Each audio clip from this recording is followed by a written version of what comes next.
Hello everyone, आप सभी का अपने आयंस क्लासेस में स्वागत है। हम आज देखेंगे कि प्रश्नावली 1.1 का जितने भी अभाज्य गुणनखंड हैं उन सभी सवालों को कैसे लगाया जाता है, अभाज्य गुणनखंड हम कैसे करते हैं, कौन कौन सी संख्याओं के घात के रूप में लिखना होता है। आपके इससे जो बोर्ड में बहुविकल्पी पूछे गए हैं वो भी हम लोग इस प्रश्नावली में देखते हैं इस वीडियो में। चलिए हम देखते हैं 144 के अभाज्य गुणनखंड। अब जानते रहिए आप अभाज्य संख्याएं कौन कौन सी होती हैं। अभाज्य संख्याएं आप जानते रहिए। आपकी अभाज्य संख्याएं 2, 3, 5, 7, 11, 13, 17, 19, 23, 29, 31, 37, 41, 47 डॉट डॉट डॉट डॉट। इस प्रकार से ये सभी अभाज्य संख्याएं हैं। इन सभी अभाज्य संख्याओं में आप अभाज्य संख्या की परिभाषा जानते रहिएगा कि जिनका गुणनखंड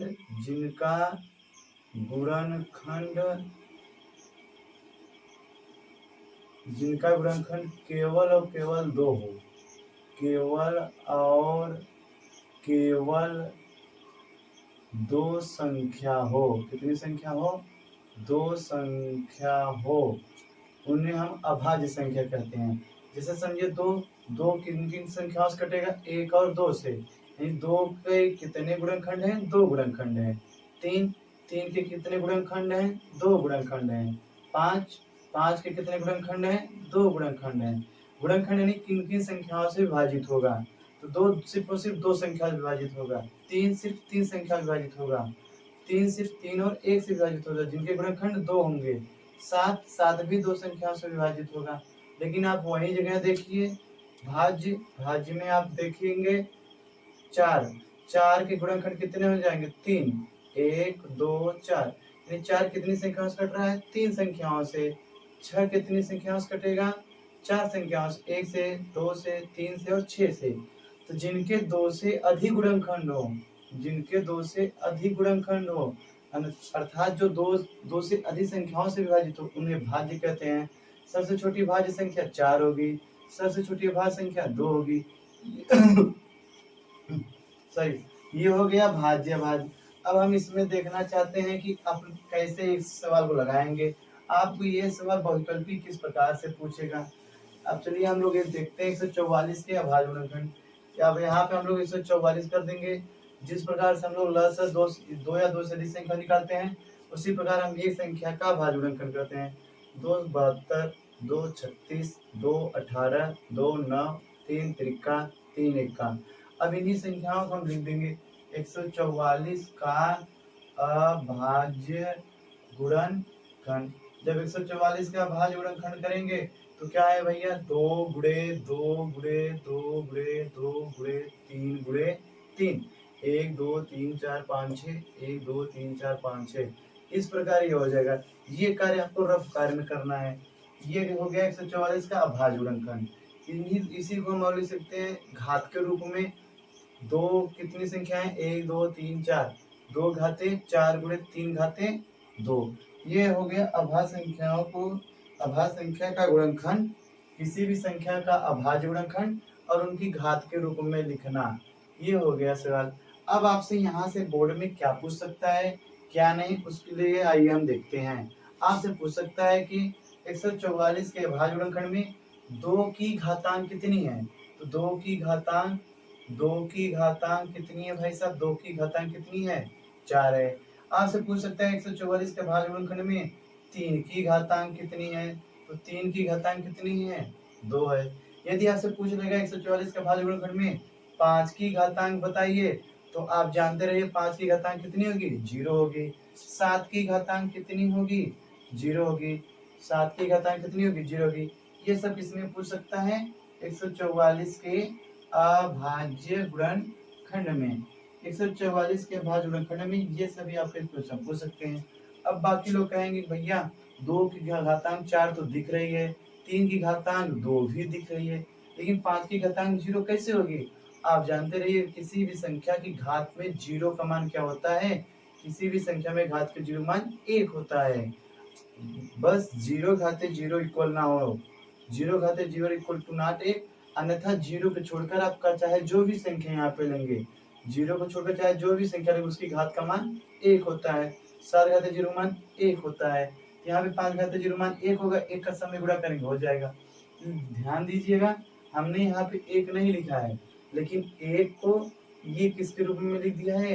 अभाज्य संख्या के रूप में, अभाज्य संख्या के रूप में लिख दिया है।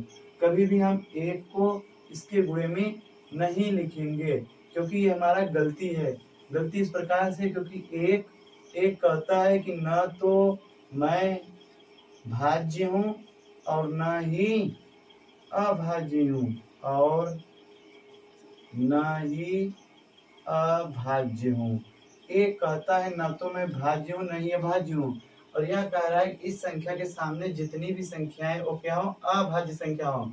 उनकी घात साम विषम 0 1 2 3 हो सकती है, लेकिन जो संख्या लिखी हो क्या लिखी होंगी? अभाज्य संख्या लिखी होंगी। अब आइए इसी प्रकार से हम लोग दूसरा सवाल देखते हैं। अगला टॉपिक समझते हैं, इससे और अच्छा बेहतरीन अगला सवाल से कि और परीक्षा में आपको क्या पूछ सकता है। ये 144 का अभाज्य गुणनखंड हुआ। अब अगला सवाल हम लोग देखते हैं 156 का अभाज्य गुणनखंड। 156 का अभाज्य गुणनखंड। यदि 156 का अभाज्य गुणनखंड देखेंगे तो उससे भी इसी प्रकार के सवाल बना सकते हैं। अब इसके लिए हम लोग रफ कार्य में, ये कहाँ पे करेंगे हम लोग? रफ कार्य में, ये हम रफ कार्य में करेंगे। ये पहले देखेंगे किससे कटेगा। 2 2 8 16, 2 3 6 2 9 18, 3 13, 13 इक्का। तो इसे हम लिख देंगे 156 का अभाज्य गुणनखंड। अगर 156 का यदि हमने अभाज्य गुणनखंड लिख दिया तो क्या लिखेंगे? 2 गुणे 2 गुणे 3 गुणे 13। अब अगर इसकी घात के रूप में बनाना हो हमको, 2 घाते 2, 3 घाते 1, 13 घाते 1, यह हो जाएगा अभाज्य गुणनखंड। यदि हम इसके क्रम को बदल दें, क्रम यानी कर दे 13 घाते गुणे 3 घाते गुणे 2 घाते 2, या इसे हम लिख सकते हैं 2 घाते 2 गुणे 13 घाते गुणे 3 घाते, या हम इसे लिख सकते हैं 3 घाते गुणे 2 घाते 2 गुणे 13 घाते। आप इसकी किसी भी क्रम को बदल दीजिए, यह क्रम विनिमय के नियम का पालन करता है। क्रम विनिमय के नियम का पालन करता है। आपसे पूछ सकता है कि क्या अभाज्य गुणनखंड क्रम विनिमय के नियम का पालन करता है? तो आप कह दीजिएगा हाँ, अभाज्य गुणनखंड क्रम विनिमय के नियम का क्या करता है? पालन करता है। अब यहाँ से हम लोग सवाल देख सकते हैं, आप इसे आगे पीछे लिख सकते हैं। अब यहाँ से हम सवाल देखते हैं, इसमें जितनी भी संख्याएं आई हैं 2 3 13, ये सभी कौन सी संख्याएं हैं? अभाज्य संख्याएं। कौन सी संख्याएं? अभाज्य संख्याएं। तो हमने अभाज्य गुणनखंड कहा था, तो हमने अभाज्य संख्या ही लिखा। अगर हम गुणे में 1 लिख देते हैं तो आप जानते रहिए 1 के लिए, 1 न तो मैं भाज्य हूँ और न ही अभाज्य, इस प्रकार से कहता है। और आपको इधर जितनी भी संख्या लिखी होंगी सभी अभाज्य लिखी होंगी। उनकी घात में 1 रहे 2 रहे वो चल जाएगा, लेकिन गुणे में 1 ना हो। यदि 1 आप लिख रहे हैं तो आपका वो गलत है, ये आप जानते रहिएगा। अब यहाँ से जो सवाल पूछ सकता है वही कि 2 की घातांक कितनी होगी? तो 2। 3 की घातांक कितनी होगी? 1। 13 की घातांक कितनी होगी? 1। यहाँ से ये भी सवाल पूछ सकता है कि 156 के अभाज्य गुणनखंड में घातों का योग, घातों का योग। तो घातों का योग कितना होगा भाई साहब? 2 और 1 और 1, 2 प्लस 1 प्लस 1 बराबर कितना हो जाएगा? 2 1 3 1 4 हो जाएगा। इस प्रकार आपको ये भी पूछ सकता है। हाँ, यहाँ तक ये भी पूछ सकता है कि 126 के अभाज्य गुणनखंड में 2 घाते x 3 घाते y गुणे 13 घाते z, तो x plus y minus z का मान ज्ञात कीजिए। अब आप समझिए, आप जब इसका अभाज्य गुणनखंड करेंगे तो आप इसे घात के रूप में लगाएंगे। जब आप घात के रूप में लगा देंगे तो यहाँ पे x की वैल्यू कितनी आ गई है? 2 प्लस y की वैल्यू कितनी आई है? 1 माइनस z की वैल्यू कितनी आई है? 1। तो इसे जब सॉल्व करेंगे तो x plus y minus z को जब सॉल्व करेंगे 2 1 3 में से गया 2, तो आपका उत्तर x plus y minus z कितना आ जाएगा? 2 आ जाएगा। कल के लिए यही पूछ सकता है x plus y plus z की वैल्यू बताओ। 2 प्लस 1 प्लस 1 कितना हो जाएगा? 3 हो जाएगा। कल के लिए ये भी पूछ सकता है कि सब 2 की घातांक कितनी है? 2 है। तो इस प्रकार से यहाँ से आपको बहुत सारी सवालें पूछ सकती है। आप अगले वीडियो में अच्छे से सभी बताइएगा। 2 1 3 और 1 कितना होगा ये भाई साहब? 4 होगा, सॉरी ये 4 हो जाएगा। तो तो इस प्रकार आपको अभाज्य गुणनखंड पूछेगा, दे देगा, आपको प्रत्येक संख्या का अभाज्य गुणनखंड करना होगा। अगर एक सवाल हम लोग और देखते हैं जो कि अपनी प्रश्नावली में है, वो बहुत ही अच्छा सवाल है, बोर्ड के हिसाब से आपको दिया जा रहा है। अब 5005 का अभाज्य गुणनखंड, अब 5005 के अभाज्य गुणनखंड जब हम करेंगे तो आप लोग रफ कार्य में आराम से कर लीजिएगा। यहाँ पे 5000 क्या हो जाएगा, 5 हो जाएगा।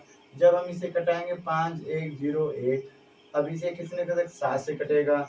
7 से जब कटाएंगे तो एक 30 आ जाएगा, 7 चौक 28, 2 7 तरीके 21 आ जाएगा। अब 11 से कटेंगे तो 13 आ जाएगा, 13 से कटाएंगे तो 1 आ जाएगा। तो 5005 का भाज्य गुणनखंड कितना आ गया, 5 गुणे 7 गुणे 11 गुणे 13। अब ध्यान दीजिए ये सभी संख्याएं क्या है, अभाज्य संख्या है।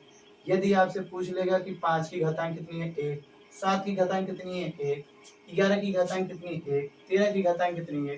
यदि पूछेगा कि 5005 के भाज्य गुणनखंड में सभी का घातांकों का योग कितना हो जाएगा, 1 1 1 1, कितना हो जाएगा, 4 हो जाएगा। तो इसी प्रकार से आपको यहाँ से अन्य सवालें भी पूछ सकती हैं।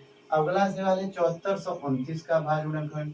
जब 7429 का अभाज्य गुणनखंड करेंगे हम लोग, 7429 का अभाज्य गुणनखंड, अब इसका अभाज्य गुणनखंड आप लोग आराम से फिर से इसे रफ कार्य में यहाँ पे लिख देंगे। रफ कार्य में 7429 का अभाज्य गुणनखंड जब इसे हम लोग करेंगे तो इसे हम 17 से घटाते हैं, 17 चौका 68, 68 हो जाएगा, 62, 17 चौका 68, 17 17 हो जाएगा, 17 चौका 68, यहाँ पे कितना आ जाएगा, 62, 68 में 6 62 हो जाएगा। फिर 17 चौका 68 नहीं जाएगा, 17 3 51 जाएगा। तो आपका कितना आ जाएगा, 62 में 51 आपका आ जाएगा 11। तो 17 17 में 119, तो यहाँ पे 17 से कट गया, फिर 19 कर 19 गुना 38 19 3 57, फिर 23 से कट जाएगा। तो इस प्रकार से आपका 7429 का क्या हो जाएगा, 17 गुणे 19 गुणे 23। अब यहाँ से आपको पूछ लेगा कि 7429 के भाज्य गुणनखंड कीजिए, इसका आपको क्रम भी बदल सकता है, 23 गुणे 19 गुणे 17। आप इसी प्रकार से कुछ भी एक क्रम दे दे, लेकिन आप जानते रहिएगा ये सभी अभाज्य संख्याएं हैं और इनकी घातों का योग कितना होगा आप जोड़ लीजिएगा। 19 की घात कितनी है, 1 है। इस प्रकार से यहाँ से बोर्ड में जो भी क्वेश्चन दिए गए हैं हम लोग उसको भी समझ लिए किस प्रकार से आपको क्वेश्चन दिया जाता है। आपकी एनसीईआरटी ने बहुत ही अच्छा शानदार सा उदाहरण दिया है जिसे हम लोग बहुत ही अच्छे तरह से समझ लेते हैं। वो उदाहरण हम लोग इस प्रकार से दिया गया है कि 1 2 3 4 5 6 7 8 9 का अभाज्य गुणनखंड कीजिए। अब इसका अभाज्य गुणनखंड कीजिए, लोग समझते हैं कि इसका हमें वह छोटी छोटी संख्या म से ज्ञात करना है। हम यहाँ पे बोले इसका अभाज्य गुणनखंड कीजिए। आपकी एनसीईआरटी बहुत अच्छे से 1 2 3 4 5 6 7 8 9 ये उदाहरण दी हुई है।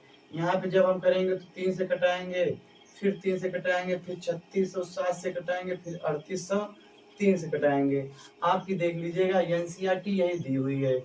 आपको यहाँ पे आ जाएगा 3 गुणे 3607 और गुणे 3803। आप लोग ये क्वेश्चन याद कर लीजिएगा, हो सकता है आपके बोर्ड में ये भी दे दे और एक लाइन करने के बाद आप रुक जाओ। जैसे आप जब 3 से कटाएंगे तो 3 चौक 12, 3 एक कम 3, 3 एक कम 3, 3 पचे 15, 3 दूनी 6, 3 दूनी 6, 3 छक 18, 3 तिरका 9। अब इसके बाद आप सोचेंगे ही नहीं। यदि आप सोचते भी फिर इसे कटाएंगे 3 एक कम 3, 3 तिरका 9, 3 सते 21, 3 एक कम 3, 3 सते 21, 3 चौक 12, 3 दूनी 6, 3 एक। यहाँ पे आने के बाद आप 3607 सोच नहीं सकते क्योंकि आपको हम भी इतना नहीं सोचते थे। इसको हमने जब देखा तो हमने किया 3803, यहाँ पे 3803 कितना आ जाएगा, 1 आ जाएगा। तो ये आपका गुणनखंड होना चाहिए 3607, 3803 गुणे 3 घाते 2, ये 1 2 3 4 5 6 7 8 9 का अभाज्य गुणनखंड है। तो आई होप मैं समझ सकता हूँ कि आप लोगों ने अभाज्य गुणनखंड सीख लिया है और कैसे करना है, किस प्रकार से करना है, यहाँ से वैकल्पिक क्वेश्चन क्या क्या बन सकते हैं। अगर इसके लिए बात करें, अगर आपको मान लीजिए दे दिया गया है, एक छोटा सा सवाल लेते हैं हम लोग कि 200 का अभाज्य गुणनखंड कीजिए। क्या कीजिए, अभाज्य गुणनखंड। अगर 200 का अभाज्य गुणनखंड कर दिया है तो हम लोग कैसे, 200 का इससे अच्छा 172 ले लीजिए, आपको ज़्यादा समझ में आएगा। अगर 172 वाली बात हुआ तो हम लोग इसे कैसे करेंगे, यहाँ पे हम लोग समझते हैं 172 के लिए। देखिए थोड़ा-सा रेड कलम का यूज़ कर रहे हैं, 172 यहाँ से अब हम इसे घटाएँगे, 2 अट्ठे 16, 2 छक 12, 2 अट्ठे 16, 7 में 6 गए, 2 चौक 12, 2 चौक 8, 2 तिहाई 6, फिर यहाँ पे 43 आ गया। अब यहाँ पे आप ध्यान दीजिएगा, एक जब 172 का भाज्य गुणनखंड करेंगे 2 गुणे 2 गुणे 43 आ जाएगा। हो सकता है आपके बोर्ड की कॉपी में यहाँ पे जब इसका उत्तर है 2 घाते 2 गुणे 43 घाते 1। अब यहाँ से आपको पूछ लिया है 2 घाते x गुणे 43 घाते y, तो x प्लस वाई की वैल्यू बताइए। x प्लस वाई की वैल्यू क्या होगी, तो 2 घाते x गुणे 43 घाते y, तो x की वैल्यू 2 आई है प्लस y की वैल्यू 1 आई है, यानी वही बात हुआ ना, घातों का क्या हुआ 1 हो गया। कल के लिए x माइनस वाई भी पूछ सकता है, 2 माइनस 1 कितना हो जाएगा 1 हो जाएगा। कल के लिए x गुणे वाई भी पूछ सकता है, 2 गुणे 1 कितना हो जाएगा 2 हो जाएगा। आप ऐसे ही ध्यान दे रखिएगा। एक सवाल और हम लोग अभाज्य गुणनखंड कर देखते हैं और अच्छे से उसे समझते हैं, यूपी बोर्ड में वो कैसे पूछ सकता है, क्या करता है। अभी तक आप जितने भी सवाल देखे सभी यूपी बोर्ड में पूछे गए थे। आप जानते रहिए किसी भी संख्या के अभाज्य गुणनखंड में आप एक नहीं लिख सकते, क्योंकि एक कहता है मैं ना भाज्य हूँ ना ही अभाज्य हूँ। एक सवाल हम लोग देखते हैं 140, 140 का अभाज्य गुणनखंड में, 140 के अभाज्य गुणनखंड में अगर आपको दे दिया गया 2 घाते x गुणे 3 घाते y गुणे 3 घाते y गुणे 5 घाते y गुणे 7 घाते z, तो x plus y minus z का मान, x plus y minus z का मान ज्ञात कीजिए। यानी इनके घातों को दो को जोड़िए, x और y को जोड़िए और z को क्या कर दीजिए घटा दीजिए। पहले आपको 140 का भाज्य गुणनखंड करना आना चाहिए, तो 140 का हमने भाज्य गुणनखंड किया, 2 70, 2 35, 5 सते 7 इक्का। जब इसका भाज्य गुणनखंड किया तो आपको क्या मिला भाई साहब, जब इसका भाज्य गुणनखंड किया तो 2 घाते 2, 5 घाते 1, 7 घाते 1। जब इसके दिए हुए से तुलना करेंगे 2 घाते x गुणे 5 घाते y और गुणे 7 घाते z, तो आपको z की वैल्यू दिखेगी 1, y की वैल्यू दिखेगी 1, x की वैल्यू दिखेगी 2, यानी x बराबर 2, y बराबर 1, z बराबर 1। अब यहाँ से आपको जो भी सवालें पूछी रहेंगी आप उससे आसानी से कर लीजिएगा। यहाँ से समझिए ये सभी क्वेश्चन आपको बोर्ड में देखे मिलेंगे। आप देखिए आपको पूछा था x plus y minus z, तो यहाँ पे हो जाएगा 2 प्लस 1 माइनस 1, तो 1 में से गया 0, तो यहाँ पे क्या बचेगा 2। यदि आपसे पूछ लेता है x plus y plus z की वैल्यू ज्ञात कीजिए, यानी उनके घातांकों का योग ज्ञात कीजिए, तो आप कर दीजिए 2 1 प्लस 1, यहाँ पे क्या आ जाएगा 4। हो सकता है आपको यहाँ पे कोई और वैल्यू दे दे, हो सकता है यहाँ पे कोई और दूसरी संख्या दे दे। तो इसी तरीके से आपको लिए अभाज्य गुणनखंड की जितनी सवालें भी प्रश्नावली 10.1 में हैं हम लोगों ने उसे बड़ी ही आसानी से देख लिया है। अब आप लोग जो भी सवालें बची हुई हैं उन सभी सवालों को अभाज्य गुणनखंड विधि से कीजिएगा। तो आज की वीडियो में इतना ही, बाकी आपसे मिलते हैं अगले वीडियो में। तब तक के लिए धन्यवाद। जय हिंद, जय भारत।